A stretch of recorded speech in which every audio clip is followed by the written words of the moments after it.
face to face dito sa TV5.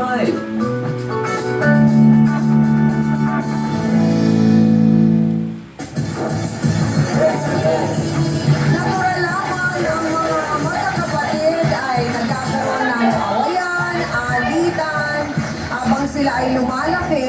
Pero meron na pong edad kung saan parang dapat ay medyo na-settle na ito, napag-usapan, Ate Marites, kumbaga natultukan kahit paano, at hindi na umabot para ganitong edad, ito pa rin po yung bit-bit ninyo, ito pa rin yung sumbatan ninyo sa isa't isa. Hanggang ngayon, Bakit po? hanggang ngayon, hanggang sa namatay mga magulang namin, sinasabi niya na lamang ako sa atian.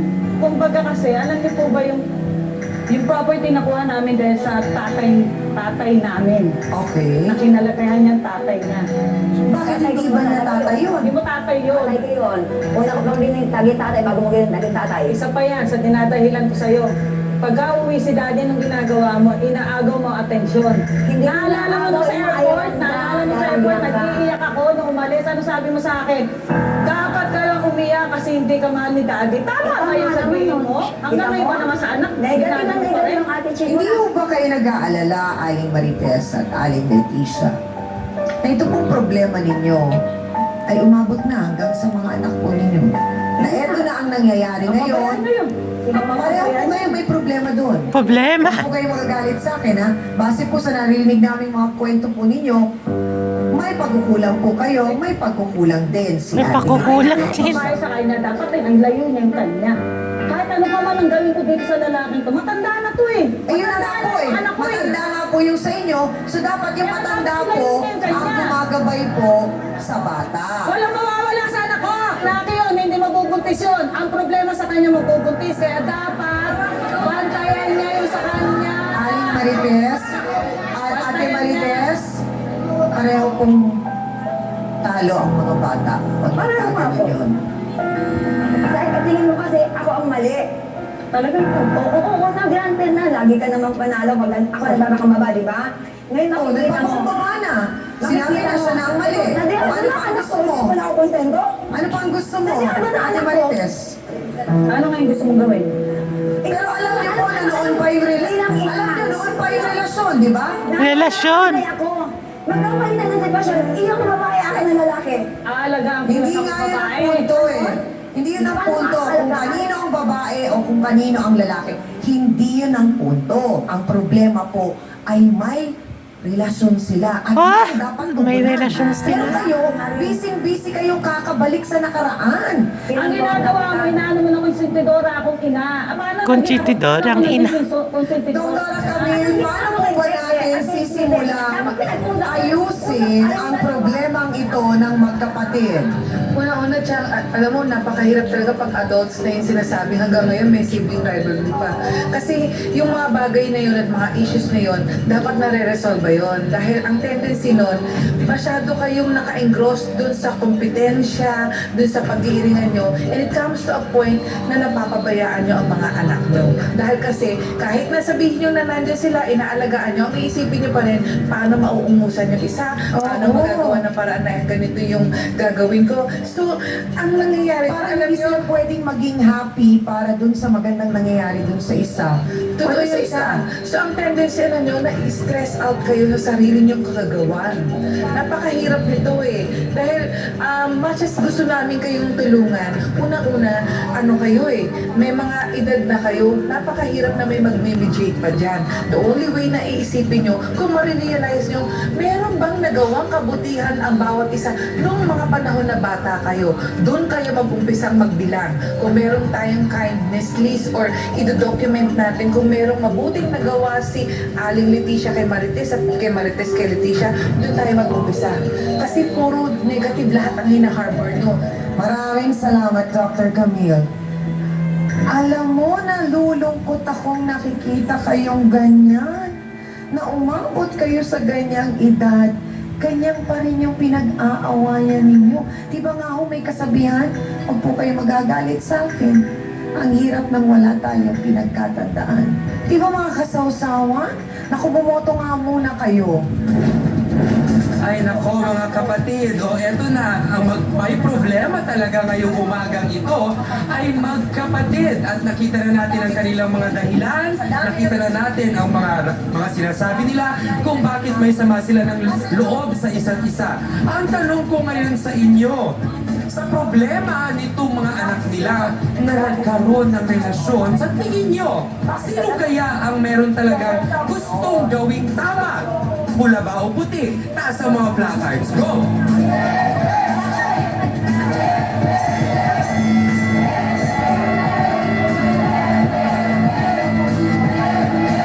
Malinaw na malinaw dyan sa inyong mga bahay na ang nakataas ay puti na parang sinasabi nilang at least kay Nanay Leticia may nakikitang effort na ayusin yung yung problema doon sa dalawang batang concern. So yan, marahil ang rason kung bakit ito unanimous na puti ang resulta ng ating botohan. Totoo kaya na ang pinsang buo niya ang habol ng habol sa kanya at ang tanong, bakit naman siya pumatol? Ang sabi nga ni Ate Marites, wala namang mawawala sa kanya dahil siya ang lalaki. Narito po, si Peter Rico Felipe. Pasok!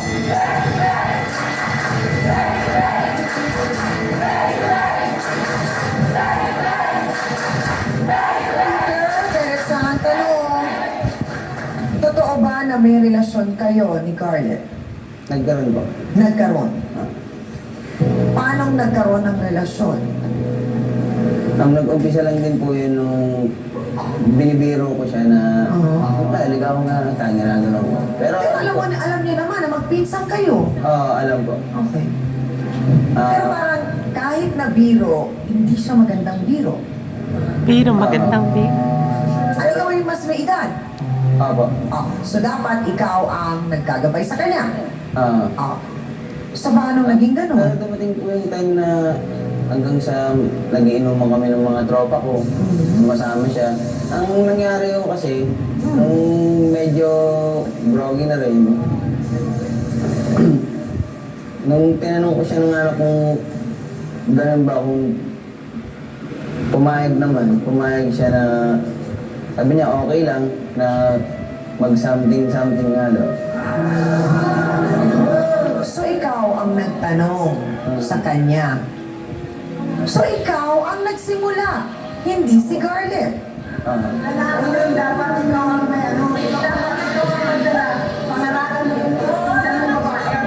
Nagpakita ng motibo. Nagpakita ng motibo yung bata. Ang sinasabi ng ating kasawsawan dito sa puti, ikaw daw ang lalaki, Peter. So ikaw daw ang dapat nagpangaral.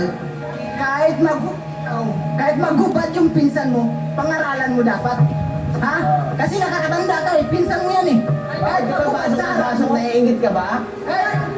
Hindi ako nainggit. Peter, sandali lang. Ang punto kasi dito, Peter, ang sinasabi kasi, ang inaasahan bilang ikaw ang nakakatanda, ikaw dapat ang nagpangaral kay Garlet. Or hindi magbiro na ganon, dapat hindi. Kasi klaro sa'yo eh, kung mag-ano kayo eh. Mag-ano ba kayo? Magpinsan. Magpinsan. Mahirap bang unawain yun? Kung anong blood relation meron kayo? Hindi naman. So bakit kailangan mo yayain siya ng something-something? So ibig sabihin, ikaw ang may problema. Ikaw ang may curiosity. Na nagkataon lang, na tinanong mo siya, at parang umokay lang siya. At saka ilang taon lang yung babae at ilang taon ka. Doon tayo sa level ng mas matanda ka. So, you are expected na mas alam mo dapat. 17 siya, ilang taon ka nun? Ayan. 20 ka nun. 17 siya. Ito, 20. Kaya nga. So, anong expected sa'yo bilang 20? Kuya ka nga, di ba? Kuya ka, you're supposed to protect her, pinsan ka niya. Ang dami nun, Peter. Bakit nakalimutan mong lahat yun? Dahil sa alak? Dahil sa something-something? So lumalabas, mahal mo ba ang pinsan mo? Minahal ko rin. Ha? Minahal ko pero hindi bilang pinsan. minahal mo pero hindi bilang pinsan. Ang panig naman ng babaeng sinasabing naghahabol ang ating mga papakinggan. Kaya pakaabagan nyo. Dito lang sa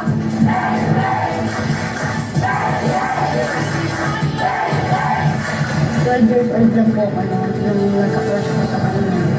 Then nung 16 years old kami, naging close kami. As tropa, nag-iinuman. inalok ka ba niya? Ng ano? Facebook sausawa na mga kapatid. Euro Kobashi. Good morning, Chan Ami. Ang sarap po talagang manood ng face-to-face. Every morning po kami nanonood ng programa nyo. Pakigreet nyo naman po, Chan, ang mga mababait na taga-subaybay ninyo dito sa Barangay Hadumanan, dito sa Bacolod at sa Princess o na sumasayaw habang kinakanta ang face-to-face song. Sana po ay madalaw nyo rin kami dito sa Bacolod.